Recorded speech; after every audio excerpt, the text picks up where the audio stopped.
Bueno, buenas noches. Lo primero, siento defraudarles un poco con la charla porque cuando me propusieron hablar de algo de la Cofradía del Calvario, pues bueno, porque el Calvario ya ha sido estudiado otras veces. Entonces yo quisiera seguir un poco con la cantinela que llevo una serie de meses, quizás de años, sobre la importancia de los bienes culturales de la Iglesia. Entonces, bueno, a fuerza de ser un poco irreverente, ya que son ustedes todos cofrades, quiero hablarles de las imágenes, de todos los enseres, no como bienes cultuales, objetos de culto, que veneramos, que cuidamos con gran esmero, sino como obras de arte y como bienes culturales, que es otra dimensión muy importante y que a veces descuidamos muy mucho las cofradías. Entonces, para empezar, quiero decir, bueno, ¿qué es el patrimonio cultural de la Iglesia? Todo lo que hay aquí es patrimonio cultural de la Iglesia. Las imágenes, las coronas, los enseres, los frontales de los pasos, todo es patrimonio cultural. En la legislación civil se dice que el patrimonio cultural, dice que los bienes culturales es aquel que aporta un testimonio material de los valores de la civilización. Dice que son conjuntos de bienes que, producidos a lo largo de la historia, dan cuenta de la memoria de las sociedades precedentes, actuales, y ya sean materiales o inmateriales. En el ámbito eclesiástico, sin embargo, dice que, remitiéndonos al Código de Derecho Canónico, dice, en su concepto lo trata como rey preciosa, una cosa preciosa, y dice, según la declaración que se hizo en el Escorial en 1996, de la Comisión de Bienes Eclesiásticos de la Conferencia Episcopal, dice que los bienes culturales de la Iglesia son el conjunto de bienes que la Iglesia creó, recibió, conservó y sigue utilizando para el culto, la evangelización y la difusión de la cultura. Bienes que son testimonio y pruebas de la fe de un pueblo, así como creaciones artísticas, huellas históricas, manifestaciones de cultura y civilización. Otros también enfatizan en este tema diciendo que los bienes culturales de la Iglesia son aquellos bienes muebles o objetos muebles de interés artístico, histórico, documental, bibliográfico, arqueológico, arquitectónico, paleontológico, etnográfico, tal, que la Iglesia Católica ha producido a través de los tiempos para el desarrollo del culto divino y del servicio pastoral del pueblo. Como pueden ver, la definición entre la definición civil y la definición eclesiástica es prácticamente lo mismo. Entonces, sin embargo, la Iglesia siempre se ha preocupado de desarrollar su propia legislación al margen de la legislación civil. Y dice, ya por ejemplo, en la Constitución Gaudium et Spes, dice que se recoge una serie de reflexiones sobre qué son los bienes culturales de la Iglesia, para qué sirven, qué fines fundamentales tienen. E incluso también en el Código de Derecho Canónico, de 1983, se insiste que la obra artística tiene como función básica enaltecer lo litúrgico, en lo que se denomina función eclesial del arte y sus manifestaciones pasadas, presentes y futuras. Y establece tres categorías, lo que es la iglesia, oratorio, santuario, la imagen o reliquia y todos los otros utensilios sagrados. En este mismo código, como una muestra de la preocupación que por el patrimonio cultural ha tenido siempre la Iglesia, hay una serie de cánones que expresan muy claramente una serie de disposiciones de obligado cumplimiento. En el 1189 dice que nunca se procederá a la restauración de imágenes sin la licencia episcopal pertinente. Importantísimo. En el 1190 dice, no se puede en modo alguno enajenar reliquias, insignias o imágenes de gran valor. En 1220 dice, deben emplearse tanto los cuidados ordinarios en la conservación y restauración como las oportunas medidas para la seguridad y para proteger los bienes sagrados y preciosos. Y en el 1233, un canon que está ahora muy de actualidad, dice, hágase inventario exacto y detallado de todo tipo de bienes muebles e inmuebles, tanto preciosos como pertenecientes a algún modo al patrimonio cultural. Y también, un cambio muy interesante en 1251, dice, referido a la propiedad, dice, por derecho nativo e independiente de la potestad civil, la Iglesia Católica puede adquirir, retener, administrar y enajenar sus bienes temporales. Claro, eso es lo que dice el derecho eclesiástico. El derecho civil dice otra cosa. En cuanto a las funciones de los bienes culturales, culturales de la Iglesia, dice que, sin duda, su esencia primitiva es la evangelización y la acción misionera sobre todas aquellas personas, muchas de ellas bautizadas, que viven al margen de la vida cristiana en la indiferencia religiosa, o aquellas que expresan a menudo sus sentimientos religiosos mediante la religiosidad popular. Importantísima misión la de las cofradías en este aspecto. Dice, por ello la Iglesia se plantea la necesidad de realizar una acción misionera o precatequesis que les provoque el deseo inicial de conocer y seguir a Jesucristo, y este primer anuncio puede realizarse según estos medios. San Juan Pablo II también dice que los bienes culturales, por cuanto tienen una singular capacidad para ayudar a las personas a percibir más claramente el valor del espíritu, a la vez que para testimoniar de diferentes modos la presencia de Dios en la historia de los hombres y la vida religiosa, dice, además disponen a los corazones a acoger la novedad evangélica. Por todo ello, repito, los cofrades tenemos una gran responsabilidad en estas funciones. De ahí la cita que siempre me gusta repetir, aunque no sé exactamente, ya me llama Pater, creo que es de Isaías, dice, no se apagará la llama, la mecha humeante. Somos quizás el único nexo de unión que hay entre las personas alejadas, titubeantes o flojas en la fe y esta fe perdida. Con lo cual es importantísima nuestra misión de, a través de nuestras manifestaciones, acercar y hacer que no se rompa ese hilo conductor que existe con los alejados. Bien, también incluso hay una cita muy bonita de San Juan Damasceno que dice: la belleza y el color de las imágenes estimulan mi oración. Es una fiesta para mis ojos del mismo modo que el espectáculo del campo estimula mi corazón para dar gloria a Dios. No obstante, todos sabemos, hay que repetirlo muchas veces, pero que todos sabemos que la imagen no se venera por sí misma, sino por lo que representa. Eso es una de las fundamentales. A pesar de todo de la función del patrimonio cultural, que está claro, está bastante claro para todos nosotros, hay otras funciones del patrimonio cultural de la Iglesia, tiene otros matices, y hay una cita que dice nuestro arzobispo emérito Santiago García Aracil en una de sus declaraciones, ya que él fue durante muchos años secretario de la Comisión de la Conferencia Episcopal para el Patrimonio Cultural de la Iglesia, que dice que el patrimonio cultural de la Iglesia Católica, nacido de la fe en el Señor, no puede quedar escondido para el solo disfrute de los cristianos. Como expresión que es del amor de Dios, debe ser también vehículo para cultivar el amor a los hermanos, sean creyentes o no. Por ello, la Iglesia ha cuidado de que toda su riqueza artística haya podido ser contemplada, estudiada y difundida para el aprovechamiento legítimo de cuanto estuviera interesado en él. Esto, digamos, nos representa lo que dice la legislación eclesiástica sobre el patrimonio cultural. Pero vamos a ver un pequeño repaso, ¿qué es lo que dice la legislación civil? La Constitución española, en el artículo 46, ya recoge que los poderes públicos garantizan la protección y conservación de los bienes que integran el patrimonio cultural, con independencia de la titularidad o propiedad. Ahí sí que hay un momento de fricción. La legislación civil no dice no le importa quién es el dueño del patrimonio eclesiástico cultural, sino que hay que protegerlo de cualquier manera.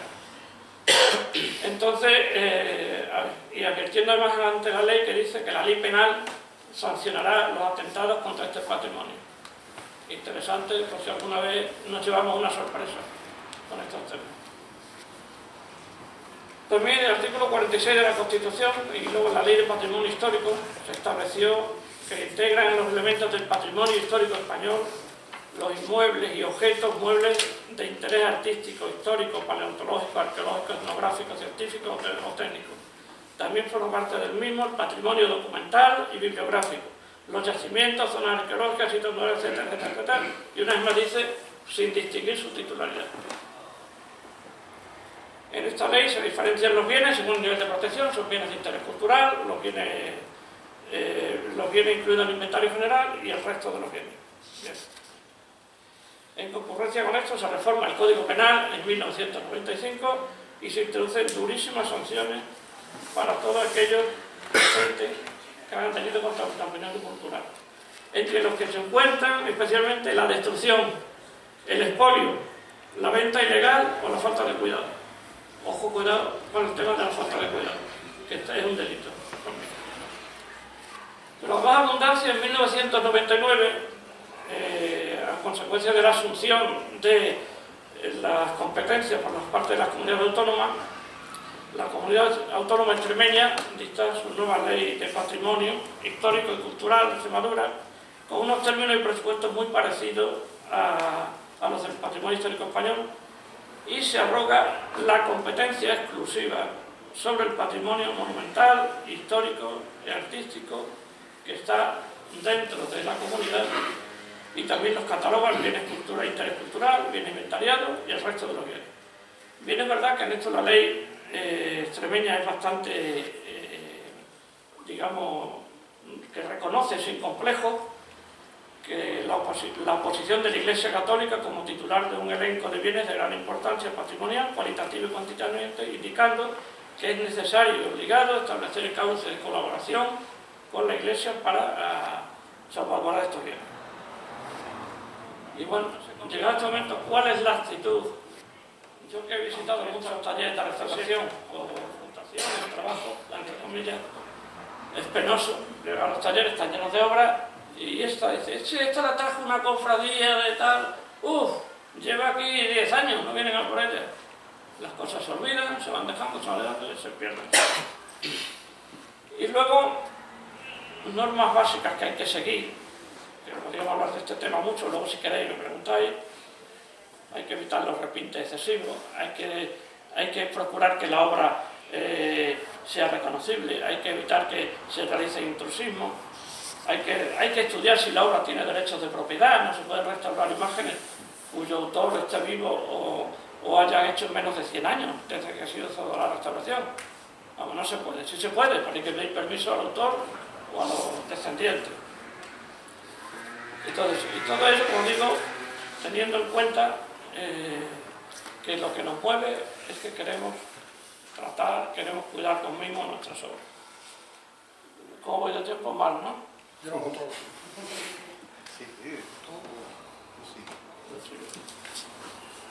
Luego,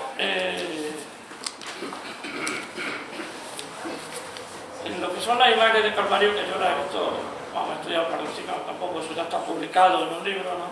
Las imágenes principales, pues la de lo que a mí me ha interesado, la de Jesús de Jerusalén, es una de Pío Manuel, ¿no? El Cristo, ¿no? Luego el resto son imágenes de Pineda Calderón de los años 50. Bueno, es la procesión infantil por excelencia, ¿no? Es aquella en que exhibimos las palmas de la victoria, en que los ramos recibimos al Señor con ramos de palmas, con los mantos en el suelo, que nos invita a despojarnos de nuestro pecado hasta llegar a la resurrección. Esta ha sufrido innumerables restauraciones, pero en lo que yo conozco, la última restauración ha sido la de 2017, que es restauró un hebreo, ¿no? ¿No fue eso así? El año pasado, no hace 2 años. Es la que yo sé. Es un caso curioso, ya cuando estamos a ver, que hay una diferencia muy fuerte entre lo que es el Cristo y la otra imagen, ¿no? La oración en el huerto, pues también es una obra en el que Cristo es de 1887, pero sufre una restauración de Pineda Calderón, forma una obra barroca, y del que parece ser, según he leído en el libro de la historia de la cofradía, que quedan las manos y la cabeza, parte de la cabeza y las manos de la imagen original. En este fue restaurado también por Peña Maldonado en 1990 y en el 2016 por los talleres góticos de Cáceres. En esta imagen hay también una diferencia bastante sustancial entre lo que es el Cristo y lo que es el ángel. Me imagino conocéis todos la anécdota de alguien, de mi jefe, cuando estaba hablando con el antiguo hermano mayor y le dice, sí, el paso está bien, pero hombre, el ángel realmente es una copia del Salcillo. Y el antiguo mayor le dijo, bueno, y no será Salcillo el que no lo ha copiado a nosotros. Ahí quedamos a duda. La flagelación es otro paso anónimo del año 1947, que parece que sustituye a uno del año 25, más pequeño, y bueno, el típico paso muy vistoso por la composición, en el que expresa, bueno, el momento en que Cristo está sufriendo los latigazos por parte de los romanos. Y también, siguiendo la iconografía del grupo, hay una dicotomía muy fuerte entre la majestuosidad de la cara, del rostro de Jesús, que está sufriendo con los latigazos, y la cara de bestias pardas que tienen los romanos, que hasta ahora siempre los sayones se ha despreciado, pero realmente es una obra de arte y un trabajo importantísimo. Expresar la crueldad y la maldad en la cara de la gente es casi más difícil que la bondad, con lo cual es un paso que, ya digo, es muy completo en ese aspecto. Que yo sepa, también fue restaurado, tiene muchas restauraciones, algunas no muy buenas, en los tobillos tenía, y fue al final restaurado por Gótico en el año 2016, creo recordar, ¿no? El Nazareno, de la obra de Pineda Calderón. El Nazareno, como sabéis, la obra quizás más roca, que está escrito también más bonita y también metida, en vez de estar desafiando con el rostro a la cara al público, está contemplando, expresando angustia o dolor, está meditando. Ese, que yo sepa, fue quizá restaurado en talleres locales, porque no he visto ninguna documentación que lo indique. Por Peña en los años 90. Por Peña en los años 90.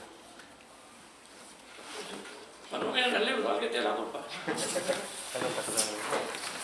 Y luego, bueno, la imagen del Santísimo Cristo del Calvario, que bueno, que es una imagen que ya Tijada de Bisuete dijo que era seguramente constante, yo creo que sí, que es de Blasponner, porque expresa una anatomía, ya que sale un poco de la imagen barroca, de esa musculatura, esa torsión que tiene el Cristo barroco, y ya va caminando un poco hacia el rococó, ya la imagen es como más serena, la musculatura está muy bien trazada, pero sin las exageraciones propias.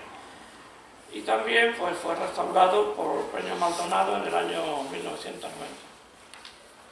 En cuanto a la Virgen de los Dolores, pues sabemos que es una imagen del siglo XIX, que representa la típica imagen de la viuda castellana, que está con el manto de oscuro negro, con esos mantos largos que está cobijando a los costaleros con sus hijos, y que yo sepa, tiene 4 restauraciones conocidas. Una en 1925 de Vicente Tena, en Valencia, otra en 45 en la Casa Artes de Badajoz, y otra en 1982 de Luis Álvarez Duarte, y por fin creo que la última es de Luis Peña en 1996. Y luego María Santísima de la Amargura, la obra de Pineda Calderón. Por cierto, ahora que no vaya ni nadie en mi cofradía, en mí la imagen mariana que más me gusta de Mérida, la Virgen de la Amargura. Que yo sepa, ha tenido 2 restauraciones, una en el año 1980, a cargo de Luis Álvarez Duarte, y la otra también a cargo de Luis Álvarez Duarte en 1997, cuando se produjo el conato de incendio, me parece. Y ahora simplemente ya va a terminar, porque si no, no van a hablar aquí mis compañeros. Luego podéis preguntar lo que queráis. Os voy a dar solamente una cosa bastante jocosa, para que veáis que es un ejemplo de mala praxis, que me ocurrió precisamente el día siguiente al tomar posesión del cargo de delegado episcopal de matrimonio. Recibo un correo electrónico de un párroco y me dice, bueno, un poco dramatizando el tema, lo que me dice, me pone un título muy rimbombante: señor delegado episcopal para el patrimonio cultural de la Archidiócesis de Mérida. Le comunico que ayer envié a restaurar no digo el sitio, Santísimo Cristo de, tampoco lo digo, para darle pista, para que alguno lo sabe, a tal sitio. Yo le contesto inmediatamente por correo, a la vuelta le respondo: ¿y a mí qué me cuenta? Y él me contesta a los 2 segundos, estamos charlando, y dice: ¿no es usted el delegado episcopal? Y le digo yo: sí, soy yo. Y me contesta: pues por eso no. Y le digo yo: ¿y qué quiere que haga yo? Y me dice el hombre ya, me dice, bueno, yo solo trataba de cumplir las normas e informarle. Y me dice, entre comillas, puntillo, si no se puede ser bueno. Y yo le contesto, no, si yo se lo agradezco. Pero para cumplir las normas, a lo mejor tendría que haberme hablado de su intención de restaurar la imagen. Que la intervención va usted a hacerla sobre... ¿Qué intervención va a hacer usted sobre lo mismo? Con un estudio previo. ¿Qué presupuesto le han dado? Y tratándose de un BID, que es lo que parece, ¿qué es lo que opina la Junta de Extremadura? ¿Y cómo y por qué medio va a realizar el transporte? Y ya digo, porque si la fragoneta, doy por supuesto que conducida por gente de su total confianza, es parada por la Benemérita y les preguntan si tienen algún documento que acredite el transporte de un Cristo del siglo XVII y se encuentran, como será lo normal, que tienen menos papeles que una liebre, será inmovilizada en el cuartelillo más cercano y tendremos que ir a rescatarlo y espero que no sea hasta las horas de la noche. Y ya me contestan, bueno, visto así... Hay que montar su pendiente. Pues yo de momento, hasta que me pregunten ustedes si quieren algo...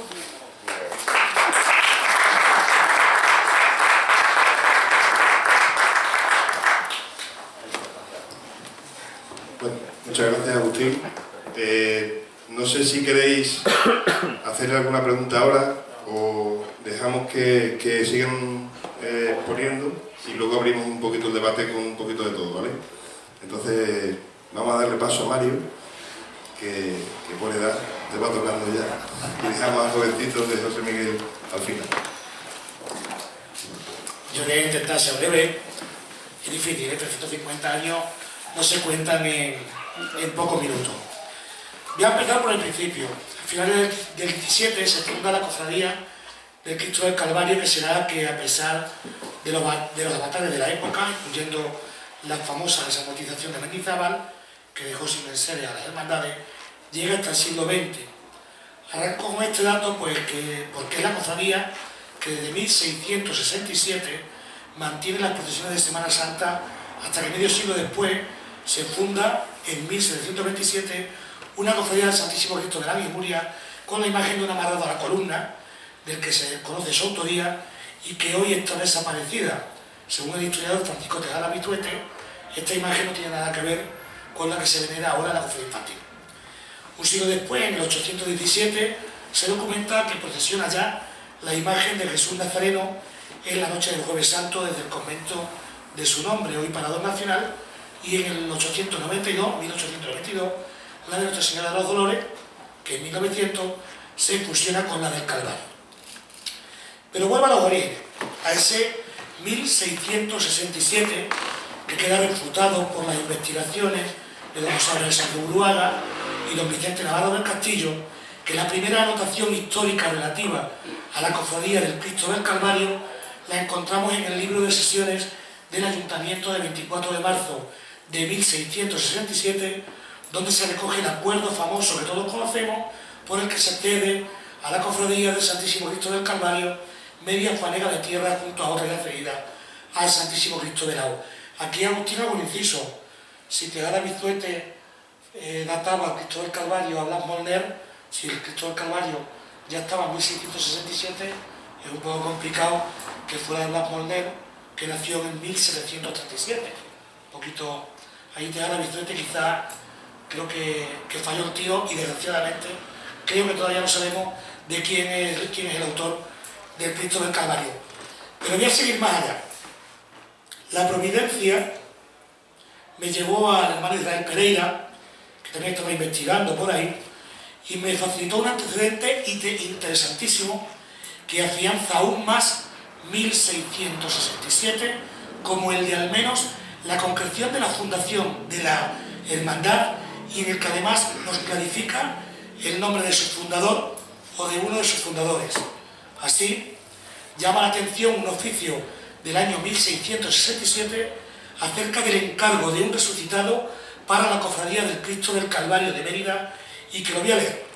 Oficio 2, 1667, 1,424-5, Juan López Carrasco, maestro pintor, calle de la Mar, Santa María la Mayor, otorgo y conozco que soy convertido y concertado con Josep Gómez, vecino de la ciudad de Mérida, residente al presente en esta ciudad, como fundador de la Cofradía y Hermandad del Santísimo Cristo del Calvario, cita en dicha ciudad de Mérida, en tal manera que yo, por Juan López Carrasco, he de ser obligado a hacer a toda costa, de madera, ingredientes y manufactura a una hechura de escultura de nuestro Señor Jesucristo resucitado, dado de encarnación con su vara y peana dorada de vara y media de alto, y la peana de cuarta vara de alto, dentro de 3 meses en 1.200 reales.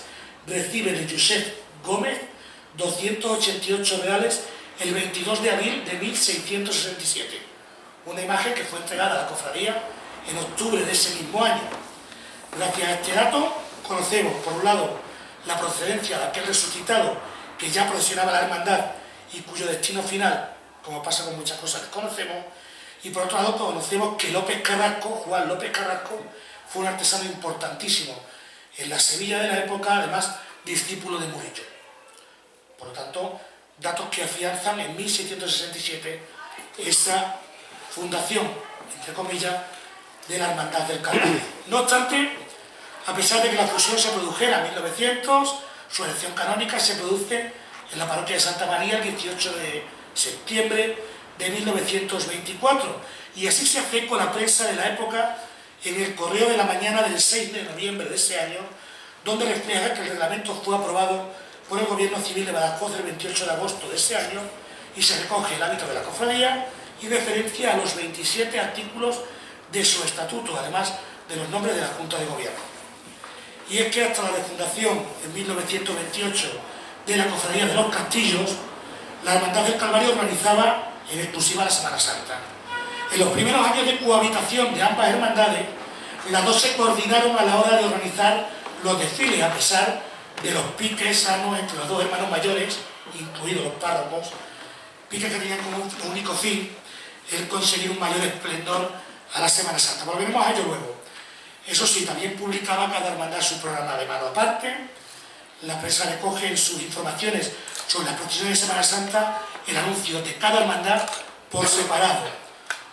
Un mérito que le reconocía la prensa de la época a la Hermandad del Calvario con motivo de la bendición de la imagen de Jesús Nazareno y del estreno del manto de la Virgen de los Dolores en el 48, dice así: la Hermandad del Santísimo Cristo del Calvario y la Santísima Virgen de los Dolores, establecida en la Parroquia Mayor de Santa María y que desde antes del año 24 sostuvo solo las tradicionales procesiones de la Semana Santa, en forma hasta esa fecha un poco pueblerina y casi rural, y que desde entonces, gracias al celo y piedad de unos cuantos hombres buenos, dirigidos y alentados por su párroco, abrió su marcha triunfal sin faltarle contradicciones hasta el momento de ahora y en plano siempre ascensional. Es lo que decía la prensa de la época en relación a los años anteriores a la Hermandad del Calvario. Vamos a hablar del impacto de la sociedad de la época, que encontramos también cositas interesantes. Hay muchas, La cofradía fue la mentora y tutora de la cofradía infantil, eso es un hecho que lo sabemos todo el mundo. Pero, ¿influyó en la elección de alguna hermandad más? De manera directa sí, en la de los Castillos. La fundación de la cofradía de los Castillos comenzó a gestarse a través de la burguesía emergente que se congregaba en el Liceo de Mérida, mientras que la Hermandad del Calvario era la de los señores, la del casino. Los grandes apellidos de la ciudad estaban en el Calvario, digámoslo así. Imaginaos una línea imaginaria en la calle San Francisco, donde está el mercado, que coincidía con la delimitación prácticamente de las dos parroquias. Así quedaban marcadas las áreas de influencia de los Castillos, de los del Calvario, o los de Santa Eulalia y los de Santa María. Pero hay más todavía, para destacar al menos ese empuje de la Hermandad del Calvario a que la Cofradía del Nazareno se erigiera canónicamente. Al menos eso argumentaba don José Molina, hermano mayor de los Castillos, en el año 1968, en una entrevista publicada en el diario Hoy, y de la que destaca un dato curioso. Yo no sé si será a lo mejor un rumor de la época, comidillas de vecindona o vete tú a saber. El caso es que afirmaba don José Molina: nuestra cofradía se fundó porque al nacer la cofradía del Calvario, se refería al 24, pretendieron que pasara a la misma la imagen del Nazareno. Ahí lo dejo. Lo dijo José Molina, hermano mayor de la Cofradía del Nazareno, podría ser un pueblo de la época o no, yo prefiero que siga siendo el Nazareno de Santa Eulalia, por supuesto. La hermandad ha marcado también la sociedad de Meritense, alcalde Francisco Pérez Ayala, Manuel Sanabria, entre otros, figuraron en su censo de hermanos y fueron nombrados hermanos mayores honoríficos. También los acuerdos del Ayuntamiento hacia la Virgen de los Dolores con la procesión del Santo Entierro son más que evidentes de la fuerza que tenía la Virgen de los Dolores en la ciudad de Mérida. Otra prueba la comprobamos cuando en el 48 la imagen del Nazareno de Pineda y el manto de la Virgen de los Dolores estuvieron expuestos, según la prensa, en los magníficos escaparates de la Campana y por donde ha pasado, lo decimos sin exageración, toda la ciudad. Era la importancia que tenía el Calvario, entonces que todo el mundo pasaba por ese escaparate a ver la imagen y a ver ese maravilloso manto que estamos viendo hoy en día.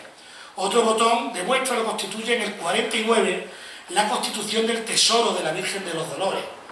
Dicen, sobre la base de las ascas donadas el año anterior, el 48, por señoras devotas, y tesoro que será aumentado con los nuevos regalos que se reciban. Un tesoro que ha llegado también hasta nuestros días. La supremacía de la Virgen de los Dolores tampoco se vio remada con la llegada de la Virgen de la Amargura, donada por Pineda Calderón en el 51, que comenzó a procesionar en el 52. Desde ese año la hermandad cuenta con 2 vírgenes dolorosas, cuando lo habitual es que se posea solamente una.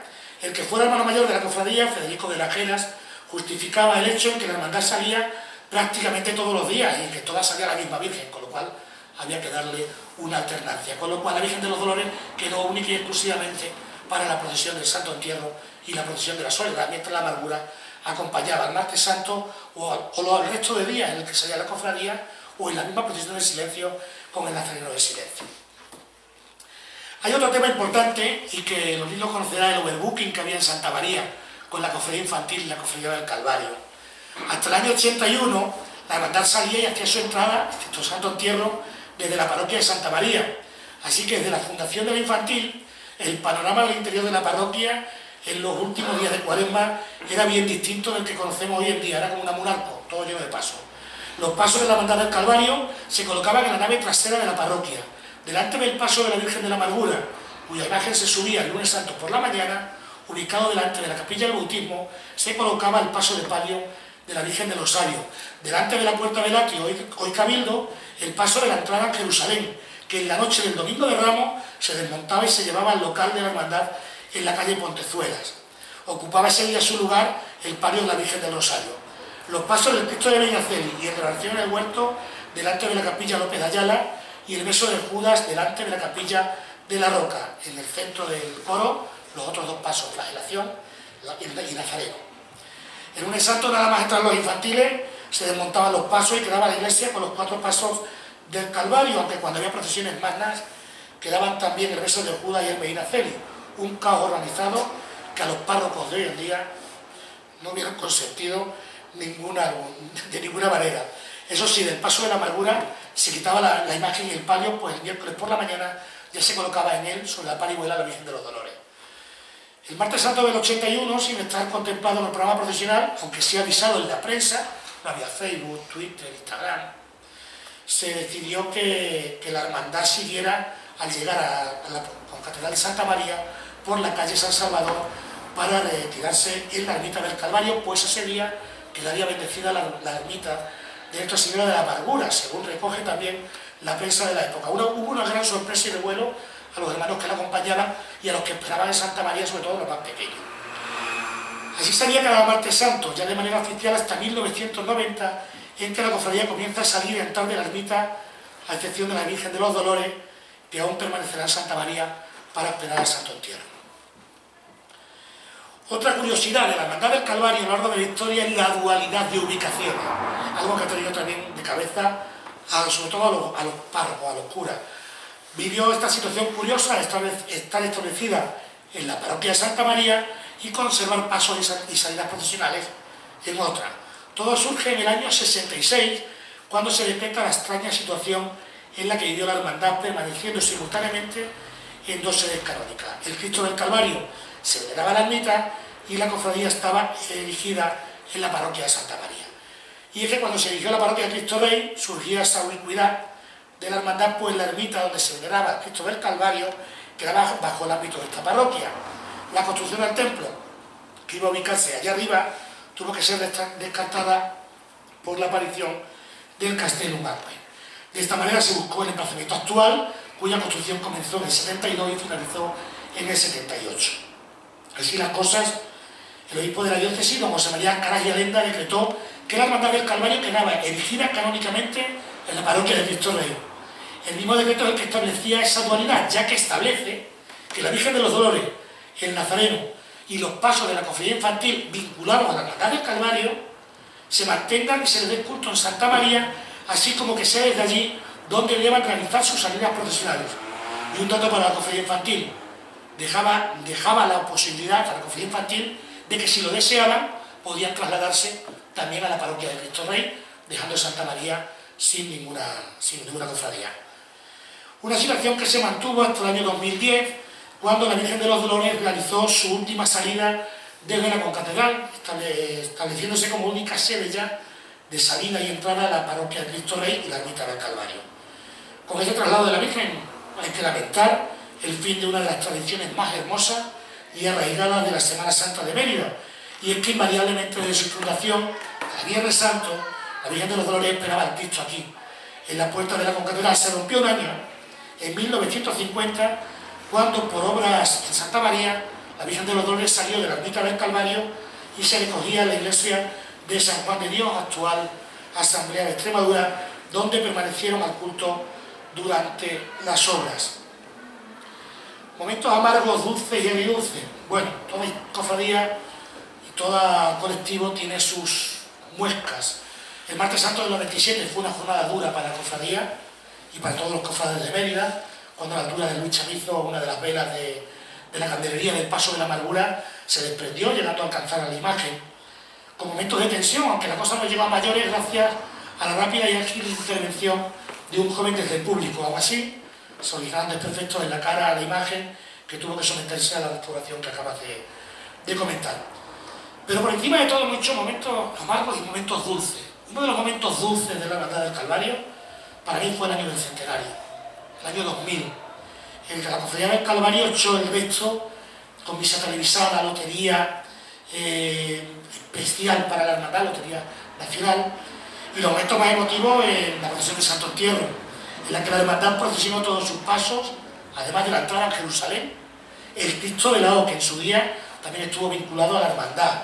Una especie de procesión magna en la que el Calvario volvía a revivir el hecho de que en su día desfilaran con ellos toda la pasión de Cristo en un Viernes Santo, además, que nos dejó fotos para la historia. Vamos a hablar de la crisis económica. Hay cosas curiosas. En el 73, la Hermandad del Calvario se puso a la cabeza de todas las hermandades como protesta a la poca ayuda municipal y el desapego de los emeritenses hacia la Semana Santa. El titular del diario Hoy, del 28 de marzo de ese año, a menos de 3 semanas de la Semana Santa, era contundente: sin dinero no hay procesiones. Para añadir en el subtítulo que además del dinero falta el entusiasmo para los desfiles procesionales en Mérida. Todo ello venía a colación de la decisión de los hermanos mayores, a cuya cabeza estaba don Federico de las Heras, de no procesionar en Semana Santa, al no aumentarse en 20.000 pesetas la subvención municipal, que por entonces ascendía a 40.000 pesetas. A ello había que sumar, como digo, el desánimo de las cofradías, porque Mérida en ese momento pasaba de la Semana Santa. Como quiera que el ayuntamiento no respondió a la petición de las hermandades, estas decidieron que ese año no hubiera procesiones.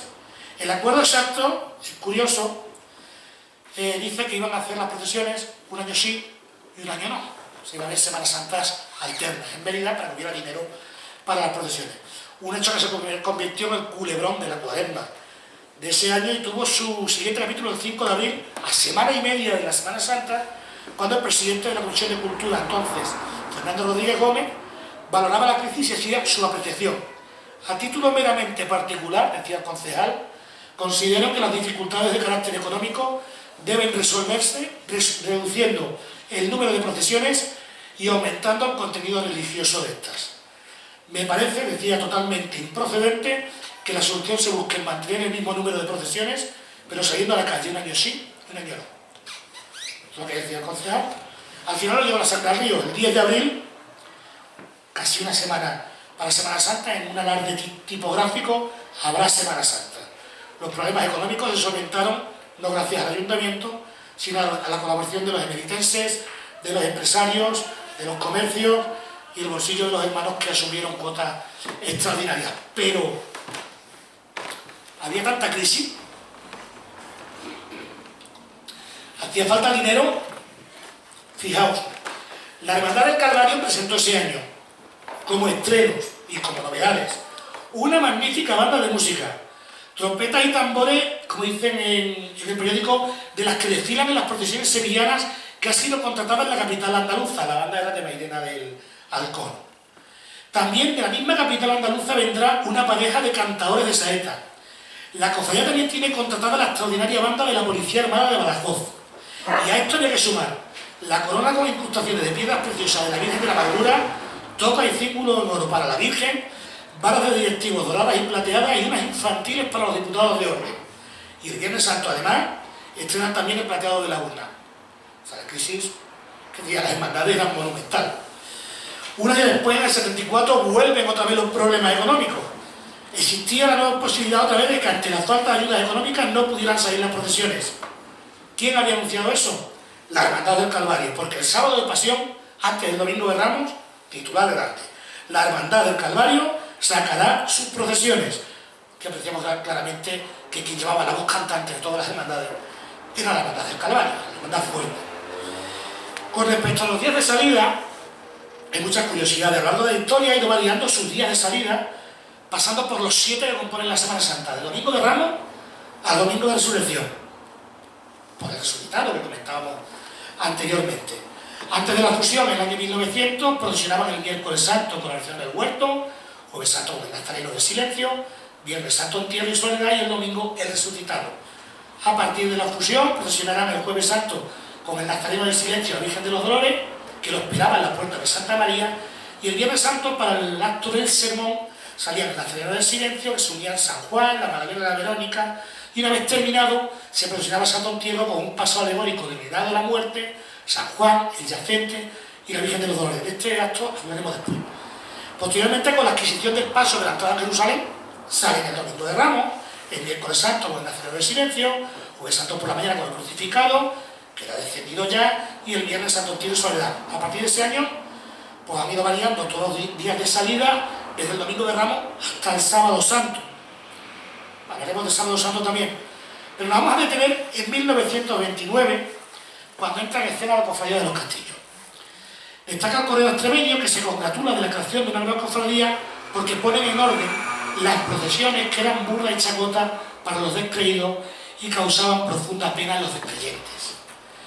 De aquí se deduce una cosa, después leyendo a los cronistas, había dos cronistas en el hoy.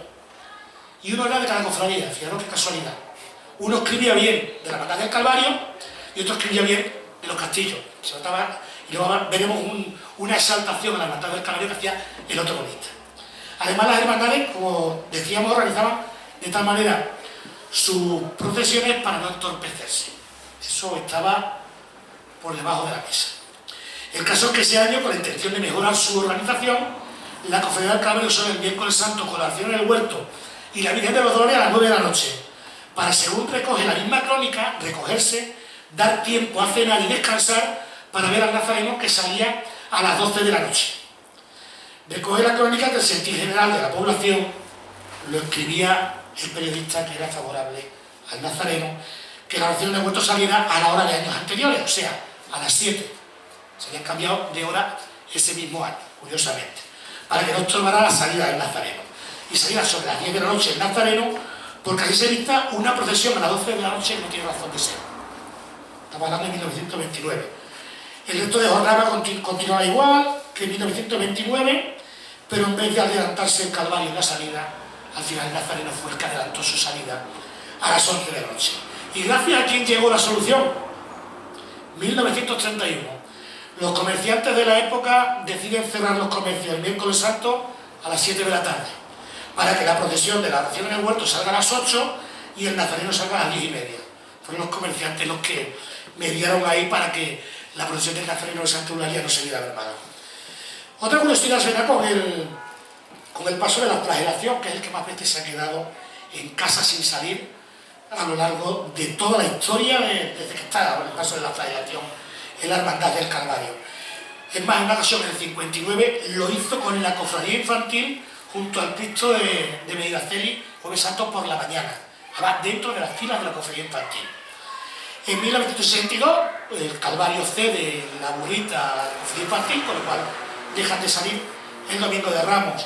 En 1968 se deja de realizar la estación de penitencia del Nazareno del Silencio, incorporándose este al martes, según decía el hermano mayor, don Federico de las Heras, porque había muy poco público que lo presenciaba por la noche. Y luego se incorporaba ya la procesión del crucificado en el 95. Vamos a 2 Semanas Santas curiosas, y vuelvo a lo del Sábado Santo. 56 y 58. En el 56, en la jornada del Sábado Santo, por la mañana salieron los ferroviarios, por la tarde el Santo Entierro y por la noche la Soledad. El Viernes Santo trasladado al Sábado Santo, porque ese año no había procesión de Jueves Santo. Y la del año 58 fue curiosa, pero además trajo unión de hermandades durante el recorrido y la distribución un tanto extraña de las bandas. El Lunes Santo a las 9 de la noche salía el Calvario, 1958, con la Acción del Huerto y la Virgen de la Amargura. A las 9:30, media hora después, lo hacía el infantil con el Medinaceli y el Beso de Judas. Subía al Calvario por Romero Leal y la infantil por Valor de Lillo, en Los Antonios, en la calle Cervantes de hoy en día. A las 10:30 en punto de la noche se unían ambas cofradías en la puerta de la villa para continuar juntas hasta la concatedral de Santa María, la parroquia de Santa María. Así lo harían también las cofradías de Santularia con la cofradía del Prenimiento. Pero llama la atención en el programa el hecho de que se recojan sanciones para retrasos de las hermandades en los puntos de conexión, así como las salidas y las entradas. Y una norma de conducta y organización en la que se prohíbe dirigirse al público y tirar caramelos. Y también se recordaba a los nazarenos que hay que permanecer en la fila al llegar a su respectiva parroquia hasta que entraban todos los pasos de la cofradía. Y sobre todo se prohibían cantar saetas en la procesión del Nazareno del Silencio. La consecuencia, a cualquier contraventor de las infracciones, se le será recogido el cirio sacado de filas y se le retira el capeluz para que sea reconocido por todo el público. Por nota curiosa, digo el reparto de las bandas, que justifica el hecho de que se encontraran las cofradías. La banda municipal de música y la del regimiento de artillería irán en las procesiones donde salgan más de una cofradía a recoger a la primera que salga, y una vez unidas las procesiones pasa a la municipal al final y la de artillería a la cabeza, dependiéndose algunos números de ellos al comienzo de cada cofradía. Con lo cual en el Santo el Calvario sacó las 2 bandas de Santa María, la infantil fue en silencio hasta la puerta de la villa y se colocó la cruz de guía de la infantil, la del regimiento y la municipal en la parroquia. Hablar de los pasos perdidos es hablar de las imágenes de Jesús Nazareno. 3 son las que ha tenido la cofradía, 2 se conservan en nuestra ciudad. La actual Nazareno de Pineda es el tercero con el que cuenta la cofradía. El primero fue el del Silencio, que se encuentra al culto en el Carmen, tras una exhaustiva restauración que nos ha recuperado esa imagen para todos. Este Nazareno fue sustituido por otro adquirido en 1926, a Pío Molear, mismo autor del Señor de la Entrada de Jerusalén, que contaba con un cirineo y que fue vendido en 1947 a una hermandad de Guareña con la que realiza hoy día estación de penitencia junto al cirineo. También se sustituyó, como ha dicho Agustín, el grupo escultórico de la flagelación en el 47, aunque al igual que el actual provenía de la empresa doquina Anónima Mató. También ha poseído 2 grupos escultóricos de la oración en el huerto. El primero, que procesionó hasta el 47, solo quedan las manos del Cristo, el ángel muy estilo sevillano de la hermandad de Montesión, pequeñito. Se vendió también a una hermandad de Guareña, también era de Pío Molear, y mientras que el Cristo fue restaurado por Pineda Caldeón, que tuvo que rehacerlo entero, conservar, como decimos, las manos, haciendo también el ángel de Saltillo. Y para esta hermandad pudo ser y no fue el paso de la cena, donde están por ahí los hermanos de la cena. Un proyecto de Anónimo Mató que manejó la hermandad en el 65 y que no pudo llevarse a cabo tal y como se recogía en la prensa en el 70 por la escasez de recursos económicos. ¿Qué se ha perdido en la hermandad del Calvario? Las carreritas. Al principio del 20, la procesión de resucitados, que por aquel entonces procesionaba esta hermandad, era una procesión de júbilo y algarabía en la que no faltaban las típicas carreritas, que jugaron un papel importante en el fervor popular de la Semana Santa de la época, pero que fueron dejándose por la propia idiosincrasia de la ciudad y sobre todo por el cachondeo que suponía porque los pasos, como narra don Santos Díaz Santillana, San Juan iba con el Dios señalando, la Magdalena por otro lado, la Verónica corría en busca del maestro y al final era todo burla y los niños con las matracas, los campanilleros, y al final se dejó de hacer. Esta procesión salía de la ermita del Calvario en parihuelas todas las imágenes, estos subitados que lo hacía de la ermita de Santa Catalina y venían corriendo por la Plaza de España para después entrar todos en Santa María. Comentaba antes el sermón del paso, que era otro acto del que se tiene constancia, que era la lectura de la sentencia a muerte de Cristo por parte de Pilatos ante las imágenes del Nazareno del Silencio, San Juan, la Verónica y la Magdalena. Se hacía desde los balcones de la guía, en la fachada de Santa María, y desde la familia Romero Galván, que se encuentra enfrente. Se desconoce, por los pocos datos que hay, quién ocupaba cada uno de los balcones, aunque era de suponer que Pilato se colocara frente a Santa María y el sacerdote, que era el que defendía a Cristo, lo hiciera en el balcón de la guía. Se recitaban pasajes evangélicos, según comentaba el escritor Santos Díaz Santillana, concurría gente, fijaros la importancia, de todos los pueblos del entorno, y en el cual Manuel Delgado y alguna vez Bernardo Vanillo hacían de Poncio Pilato y firmaba y rubricaba la sentencia rompiendo el palillero y tirándolo al suelo. Don Valentín Rodríguez, que era el coadjutor de Santa María, defendía a Cristo. Y una cosa que me llama mucho la atención son los improperios, que si se celebraran ahora, que se liaría la mitad del Calvario. Según publicaba Tomás Rabanal Brito, en los años finales del 19 y principios del 20, uno de los días de la Pasión se significaba parte de la Pasión del Señor. Dichas representaciones se desarrollaban concretamente en los alrededores de la ermita del Calvario. Destaca de su recuerdo Tomás Rabanal los improperios, que eran relativos al prendimiento y la acusación a Cristo. Una escena que se desarrollaba contra Judas, y el papel de Judas lo hacía un sacerdote, mientras que en contraposición había un defensor de Cristo que lo representaba un barbero del barrio, que era conocido por su carácter anticlerical, con lo cual la representación de los improperios alcanzaba siempre, según Tomás Rabanal, temperatura y límite insospechado. Y os voy a contar lo que decía, cómo acabó la historia aquel año, ¿no? El cura, Judas, se situaba junto a un árbol con una soga y debía aguantar todos los insultos e improperios que eran codeados por el público asistente, hasta que el barbero se vino arriba y el cura, que no debía decir absolutamente nada salvo guardar los improperios tales como Judas diablo, sin rabo, cochino ceboso, peludo, pies de pezuña, el cura rompió el silencio y le dijo: escarabajo mierdero. Así acabaron los improperios. Eso sería en la ermita del Calvario. O sea, que si se oyera hoy en día, también podíamos tener alguna que otra. La prensa de la época trató siempre muy bien a las hermandades de Mérida. Como dato curioso decir que una vez dirigida al Nazareno, como he dicho antes, subieron 2 cronistas en el día de hoy. Curiosamente, había uno y aparecen 2. Uno para cada cofradía. También bien podían aprender la actualidad. En el año 1928, el coro extremeño se hacía eco de las procesiones de la Hermandad del Calvario. El 10 de abril de ese mismo año recoge el mismo periódico la crónica de una Semana Santa marcada por la lluvia, por la que la flagelación procesionó el Jueves Santo bajo un aguacero muy regular, dice el cronista. Y la del silencio tuvo de suspenderse incorporándose la imagen del Nazareno a la procesión del Santo Entierro, cuya salida estuvo pendiente de la lluvia y salió de Santa María, precisamente por eso. Además nos narra un incidente con el Santo Sepulcro, con la urna, que al capataz se le fue el paso y dio contra el dintel de Santa María. Pero vamos, una avería que algunos tachan de espectacular, refiriéndose a los otros, pero que al final careció de importancia que en un principio pudiera atribuirse. También la prensa de la época se recogen rumores que circulaban entre los cofrades de la ciudad, de la época, concretamente lo referido a una posible venta, a una supuesta posible venta del paso de la flagelación. El titular era el siguiente: el paso de la flagelación. ¿Se trata de enajenarlo para constituir una cofradía en un pueblo cercano? Según la noticia, al parecer una persona piadosa de un pueblo cercano trataba de adquirir el paso de la flagelación, rematando la información. Por cierto, que los comentarios que hemos escuchado eran desaprobatorios de que tan bonito conjunto saliera de Mérida. Se consiguió que se quedara aquí.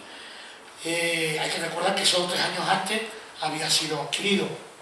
También la prensa que nos narra y describe cómo fue la primera procesión del Santo Entierro en la que participó la Cofradía de los Castillos, sin pasos. La crónica la firma Mondejar y destacamos el párrafo que supone una gran descripción de cómo fue aquel primer Santo Entierro. Había la marcha la escuadra de batidores y la banda de trompetas de artillería. Seguía la nueva hermandad de Jesús Nazareno vistiendo hábito blanco y capucha morada. A continuación la hermandad del Cristo del Calvario con hábito y capucha moradas. Las directivas de ambas cofradías, la urna con la imagen yacente del Señor, clero de las dos parroquias, personal del ayuntamiento, la banda municipal, pendón de la ciudad, representaciones invitadas, entre las que amablemente se encontraba el corresponsal del Correo Extremeño y la presidencia de actos que ostentaba el alcalde señor López Ayala. La prueba de la invitación es la enorme simpatía que tenía el cronista del Correo Extremeño y la exaltación que hacía de la Hermandad del Calvario, la más antigua y primera, y que gracias al trabajo de su junta abrió su marcha triunfal sin contradicciones hasta el momento de ahora y en plano siempre ascensional. Una felicitación muy emocionada a la directiva y hermanos de la primitiva Hermandad del Santísimo Cristo del Calvario por su labor porfiada, constante, callada, sin ostentación de clase alguna. Esto es lo que decía el cronista. Y ya para finalizar quiero dejarme en una anécdota, la lluvia. Si la infantil ha sido amiga de la lluvia, la Hermandad del Calvario también. Quiero un dato simpático. En el 2006 fue el primero de una racha en el que el Santo Entierro se vio sorprendido o acortado por la lluvia. Sirva como ejemplo que hasta 2014 el Santo Entierro procesiona en 2008, 2009 y se dio una vuelta por el barrio en el 2013. La lluvia siempre tan enemiga de nuestras hermandades. Y con respecto a la historia de la hermandad, sí que hay que reconocer siempre, cuando llegas a un aniversario como el 350 aniversario, cuando son tantos años, cuando ha sido el esfuerzo y la suma de tantas y tantas voluntades, que a pesar de los esfuerzos y los errores, hoy podemos disfrutar de una gran hermandad como la Hermandad del Calvario. Muchas gracias.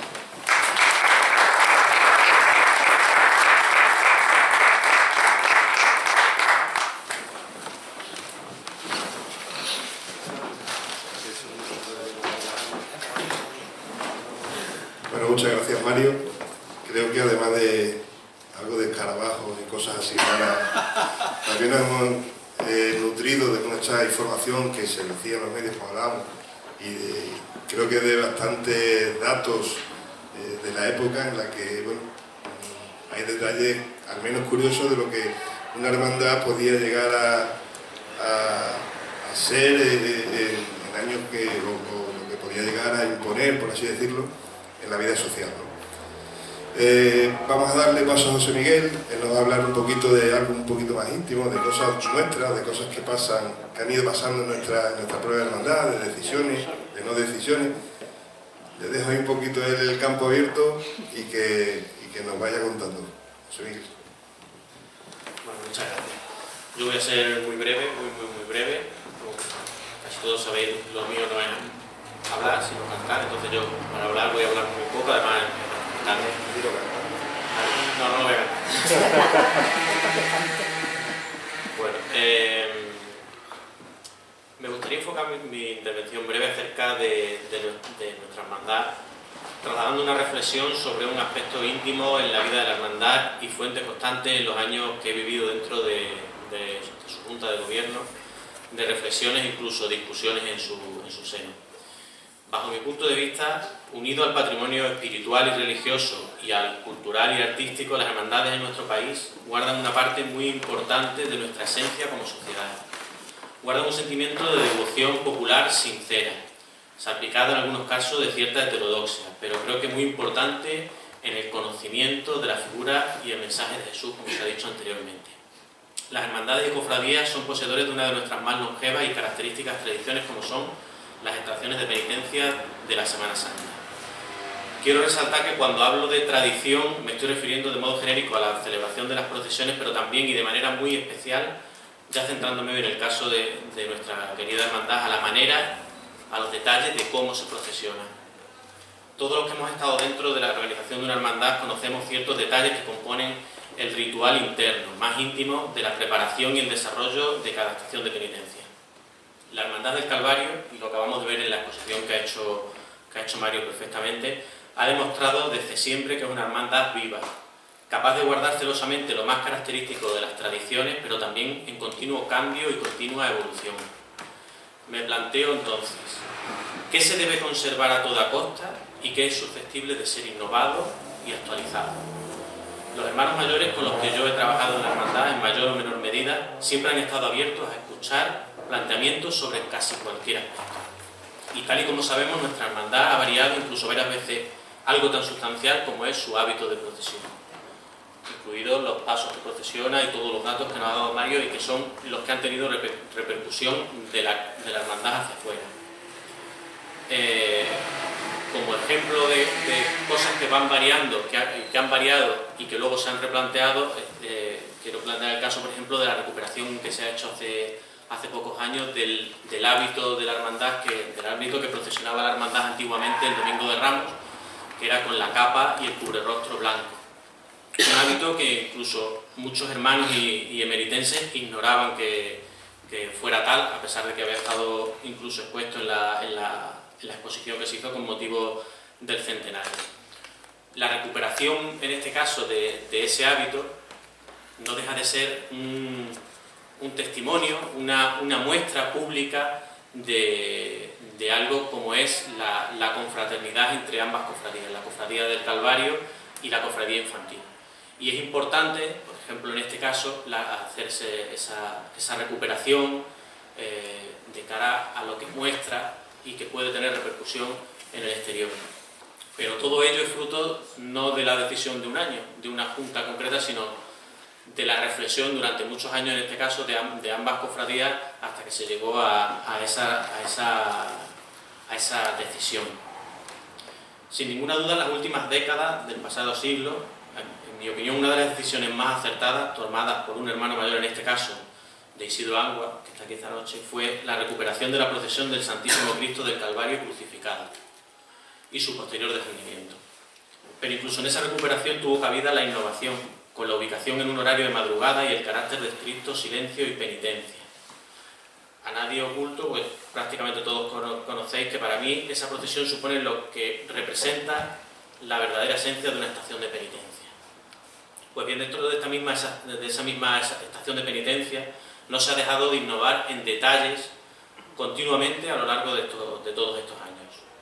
Recuerdo como cuando comenzó a utilizarse, por ejemplo, un sudario en la cruz de guía, o la intervención del coro Ubisum durante el descendimiento, o más tarde la incorporación de la capilla gregoriana acompañando la procesión.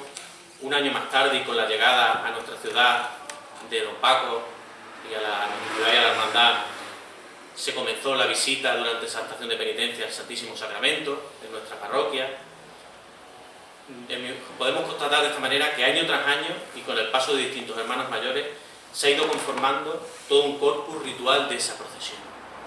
Al final lo que hemos ido haciendo es, hemos ido creando una tradición.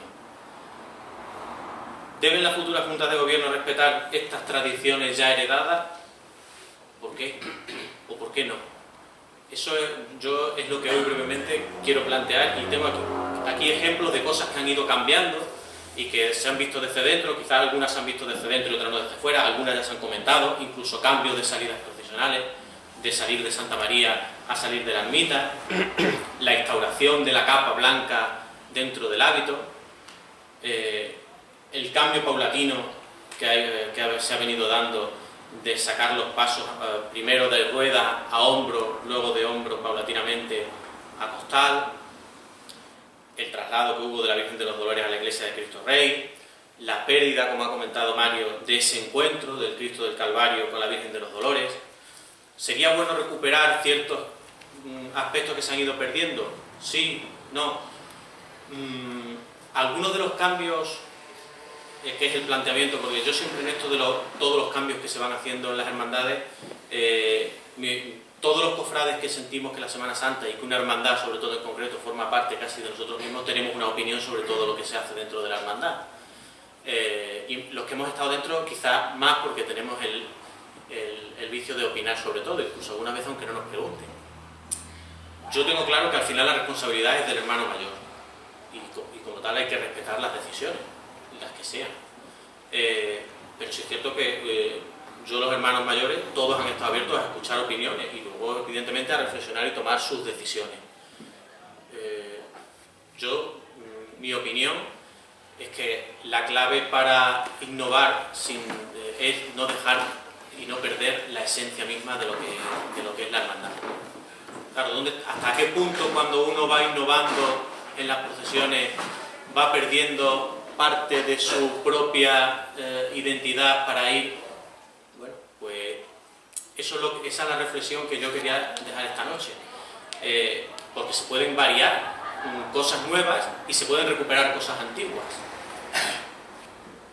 El llamador del nazareno, a usarlo, que se empezó a usar, cuando se le pusieron las patas para sostenerlo y dejando las horquillas, cuando se ha remodelado para llevarlo a costal, en el propio paso del nazareno, ha salido habitualmente con gemelos, salió sin camisa. Todo eso han sido decisiones que la Junta de Gobierno y el hermano mayor en cada momento ha ido adoptando.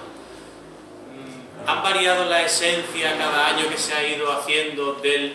Bueno, pues yo entiendo que muchos detalles al final sí que es cierto que sí cambian. Si se varía toda la estética de la hermandad, puede dar la impresión de que estamos desvirtuando un poco lo que es la propia hermandad. Pero sí que es cierto que hay detalles que se pueden ir cambiando o que se pueden ir recuperando y pueden ir sumando, pueden ir evolucionando, siempre que tengan un motivo de ser. Mi experiencia me dice que hasta ahora todos los cambios han estado motivados, han estado reflexionados, no siempre se habrá acertado porque es imposible acertar siempre, pero como digo, incluso en decisiones de importancia, como fue, como he dicho, la recuperación de una procesión como tal, bueno, pues yo creo que todo ha ido aportando y conformando lo que actualmente es la hermandad. ¿Hay abiertos temas que siguen siendo susceptibles de reflexión, de si sí o si no? Pues sí, los va a seguir habiendo. ¿Los capataces deben salir con túnica o con traje? En nuestra hermandad han llegado a salir capataces incluso con verduguillos, con su túnica, su verduguillo. Sí, no. ¿Es trascendente? ¿Es el que un capataz vaya con un traje, vaya con una túnica? Pues depende de la sensibilidad con que miremos cada uno ese hecho. Para una cofrade puede no tener trascendencia ninguna, porque lo importante es lo que se está haciendo y cómo se está haciendo. Para otro cofrade puede tener muchísima importancia por el significado de si ese capataz es un penitente más o es externo a esa conformación. Todo cambia. En la hermandad ha ido evolucionando incluso aspectos tan internos como la organización de los diputados, de llevar varas, llevar palermos, de la distribución de las insignias, de la colocación de las propias insignias, de la colocación de los tramos, que ha ido incluso variando en función del diputado mayor de gobierno que ha ido teniendo la hermandad. Yo más que hablar de cosas concretas y además, como íbamos a empezar tarde, ya sabía que íbamos a terminar tarde, yo lo que quería más que nada es plantear esta reflexión a la Hermandad del Calvario y con ello a los hermanos cofrades de otras cofradías que nos estuviesen acompañando y reconocer los pasados, los presentes y los que estén en el futuro, que es muy difícil tomar decisiones y que una vez que se toma una decisión por parte de una Junta de Gobierno, que puede ser una decisión meditada, como puede ser un cambio en una procesión, la instauración de una procesión, la restauración de una imagen, o pueden ser cosas que no pueden ser tan meditadas, porque, por ejemplo, nuestra temida lluvia hace actos de presencia, por desgracia, en nuestra cofradía más habitualmente de lo que a todos nos gustaría, y ello nos lleva a tomar decisiones sobre nos lleva, me refiero, como hermandad, en cada caso, a los que tienen la responsabilidad.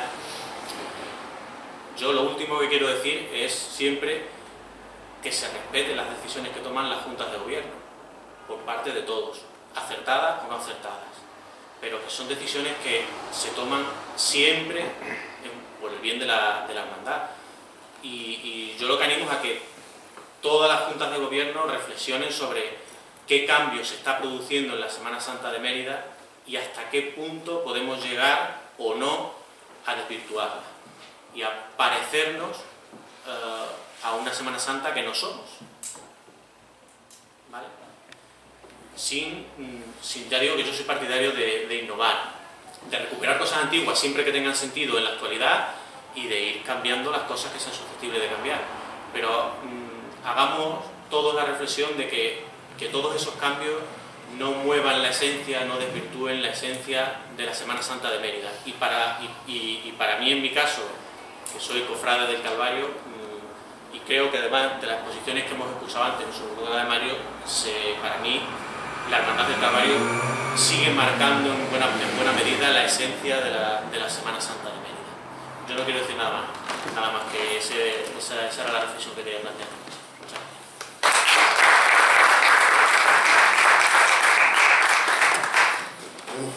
Muchas gracias. Breve, pero creo que bastante interesante. Abrimos una pequeña ronda, si os parece, si alguien tiene alguna pregunta, algún dato que quiera ahondar un poquito, alguna curiosidad que se le haya quedado por ahí en el tintero. Tenemos aquí a los tres maestros que nos informarán de lo que quieran. Yo para